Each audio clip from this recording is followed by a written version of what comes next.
Olá, gênios criadores! Eu sou Valdir Macedo e nesse vídeo você vai saber como surgiram as religiões. Deus é um só em todas elas. Se você gostar, deixe um like, comente, se inscreva no canal, beleza?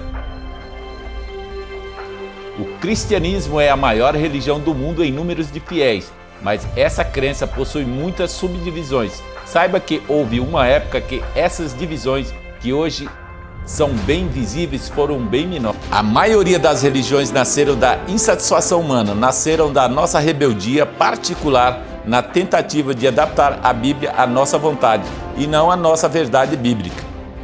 Quando não damos conta de negar o nosso eu e seguir a fé corretamente, partimos para a nossa criação do que precisamos, e isso gerou muitas religiões espalhadas pelo mundo afora, que tiveram visões divinas, outros aparições de anjos e divindade. E como cada um depende da fé do outro para se firmar e encontrar em mentes férteis, desesperada por crer, é o terreno perfeito para a execução dos seus planos. A religião cristã tem três vertentes principais: o catolicismo romano, subordinado ao bispo romano. A ortodoxa oriental se dividiu da Igreja Católica em 1054 após a Grande Cisma, e o protestantismo, que surgiu durante a reforma do século XVI. O protestantismo é dividido em grupos menores chamados de denominações.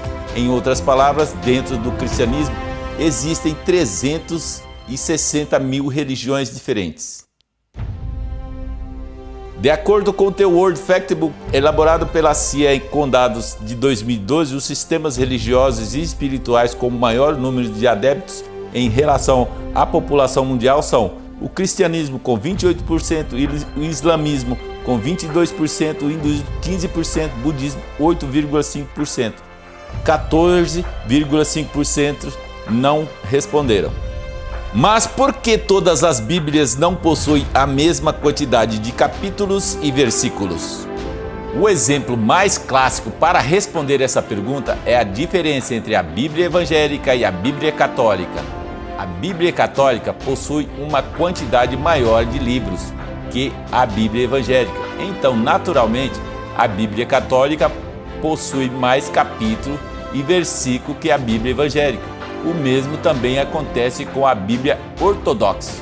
Capítulos e versículos da Bíblia são subdivisões de livros bíblicos. A Bíblia contém 24 livros para os judeus, 66 para os protestantes e 73 para os católicos e 78 para a maioria dos ortodoxos.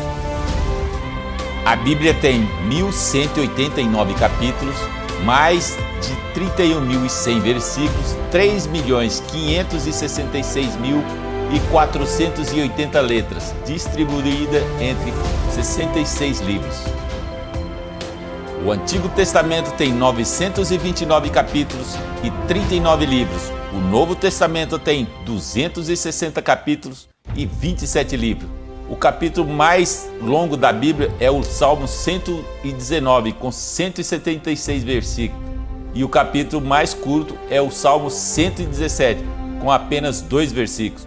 A versão católica é a versão ortodoxa, que tem mais capítulos porque acrescentam mais alguns livros. A Bíblia foi dividida em capítulos e versículos. Quando os livros da Bíblia foram escritos, não tinham capítulos nem versículos. Por isso, quando você lê uma passagem da Bíblia, você deve ver o seu contexto, porque não foi escrita para ser lida sozinha. Mas com o tempo, as pessoas que liam a Bíblia começaram a dividir os livros em partes mais pequenas. Essas divisões ajudavam na memorização e encontrar passagens com mais facilidade. No século XIII, um arcebispo católico chamado Stephen Langton dividiu a Bíblia em capítulos. A maioria das traduções atuais da Bíblia usam divisões de Langton, e por isso que os capítulos da Bíblia são iguais em quase todas as versões no mundo.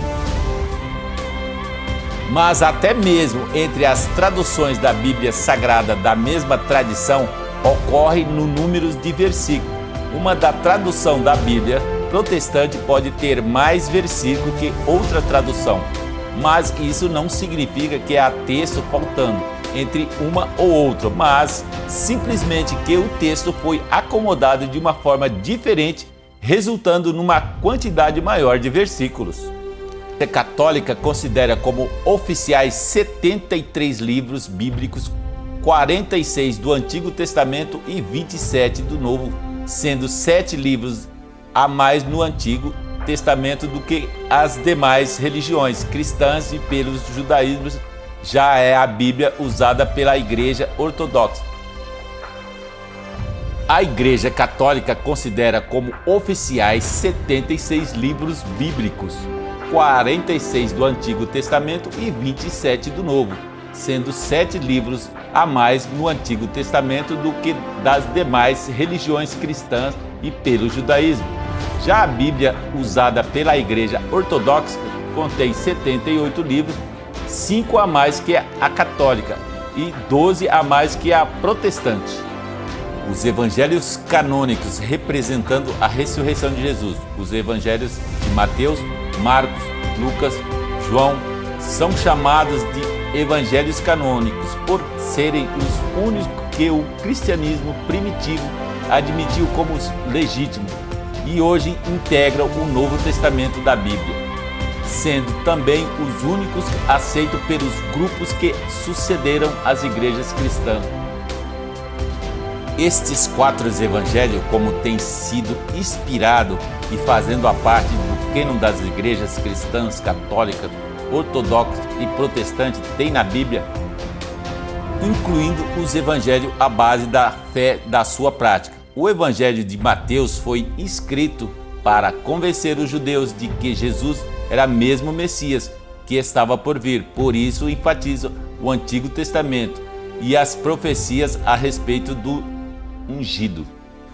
O evangelho de Marcos, discípulo de Pedro, foi escrito para evangelizar principalmente os romanos e relata somente 4 das parábolas de Jesus, enfatizando principalmente as ações de Jesus. O evangelho de Lucas foi escrito para os gentios não judeus, enfatizando a misericórdia de Deus através da salvação por Jesus Cristo, principalmente para os pobres e humildes de corações. O último dos evangelhos, o de João, foi escrito para doutrinar os novos convertidos e não cita nenhuma das parábolas de Jesus. Afinal, as parábolas de Jesus já eram conhecidas no meio cristão, tida nos outros evangelhos, porém combate com firmeza as primeiras heresias surgidas no princípio do cristianismo, como por exemplo o gnosticismo, que negava a verdadeira encarnação do Filho de Deus, e outras seitas semelhantes que também negavam a divindade de Jesus Cristo. Sou muito grato por você assistir este vídeo até o final. Comente, deixe o seu joinha e se inscreva, beleza? Até o próximo vídeo. Valeu!